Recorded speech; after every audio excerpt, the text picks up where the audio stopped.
राहुल गांधी के आरोपों पर बात करने के लिए हमारे साथ हैं जेडीयू के वरिष्ठ नेता केसी त्यागी जी। त्यागी जी, फिर से राहुल गांधी ने कहा था कि हाइड्रोजन बम फोड़ेंगे। आज तो हाइड्रोजन बम नहीं फोड़ा, लेकिन फिर से वोट चोरी का आरोप लगा रहे हैं। कर्नाटक का हवाला मैं दें। हाइड्रोजन बम फोड़ने और वोट चोरी जैसे राजनीति में शब्दों के इस्तेमाल का समर्थक नहीं हूँ। हम गांधी के रहने वाले लोग हैं।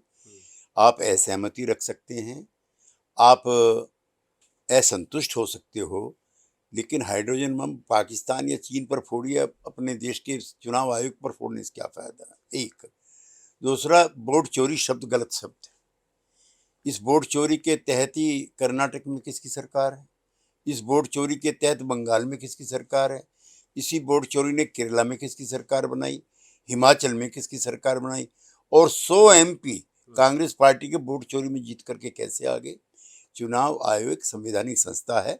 यद्यपि मैं चाहता हूं कि सरकार किसी की भी हो, इसे ट्रांसपेरेंट होना चाहिए, जवाबदेह होना चाहिए, लेकिन संस्थाओं का इस तरह का अवमूल्यन मैंने अपने 50-55 साल के राजनीतिक जीवन में कभी नहीं देखा। चुनाव आयोग की तरफ से कहा गया कि जिस मामले का हवाला दे रहे राहुल गांधी, उसमें एफआईआर चुनाव आयोग ने ही करवाया था। राहुल गांधी जी किसी भी तर्क से प्रभावित ना होने वाले व्यक्तियों में जितनी बार वो इन सवालों को उठाते हैं, चुनाव आयोग उसका जवाब देता है। फिर वो घुमा फिरा करके कभी हाइड्रोजन, कभी न्यूट्रन बम, कभी फला बम छोड़ने का जिक्र और बहाना करते रहते। लेकिन आपको लगता है कि पारदर्शिता के साथ चुनाव आयोग को भी जवाब देना चाहिए? निसंदेह हमने तो, जब मैं राज्यसभा में था, मेरे बाजू वाली सीट पर MS गिल साहब बैठते थे, जो कांग्रेस पार्टी के मंत्री भी रहे और राज्यसभा के सांसद भी रहे और मुख्य चुनाव आयुक्त भी रहे। तब भी हमने उनकी निष्पक्षता पर कभी सवाल नहीं उठाया। एक अपोजिशन का जिम्मेदार नेता होने के नाते उनको थोड़ा सा तटस्थ भाव से भी सोचना चाहिए। एक और सवाल, तेजस्वी यादव अपनी यात्रा पर निकले हुए हैं। अभी कुछ दिनों पहले वोटर अधिकार यात्रा भी हुई थी। क्या कहेंगे आप? तेजस्वी यादव नहीं, वो लगातार कांग्रेस में और RJD में सब कुछ ठीक नहीं है।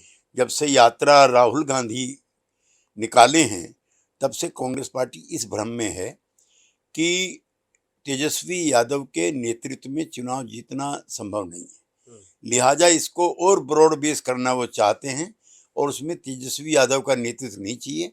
अब कांग्रेस पार्टी यूं भी RJD के कंधों पर रह करके बंदूक नहीं चलाना चाहती। बंदूक भी उनकी हो, कंधा भी उनका, और निशाना भी वो खुद तय करें। ये कांग्रेस पार्टी की नई नीति है। अब वो अपने सर्वाइवल के लिए नहीं, रिवाइवल की लड़ाई लड़ रहे हैं। नहीं, तो आपको क्या लगता है कि बिहार में एक साथ चुनाव नहीं लड़ेंगे तेजस्वी और राहुल गांधी? मुश्किल है, चूंकि राहुल गांधी ज्यादा लोकप्रिय हैं उन वर्गों में, या तेजस्वी यादव, ये कैसे तय हो। और यूं भी जो RJD का जन आधार है, वो कांग्रेस से खिसक करके ही तो RJD के पास आया है। कांग्रेस उसको अब वापस लेना चाहती है, तो जो वापसी की लड़ाई है, पहले ये तो तय हो।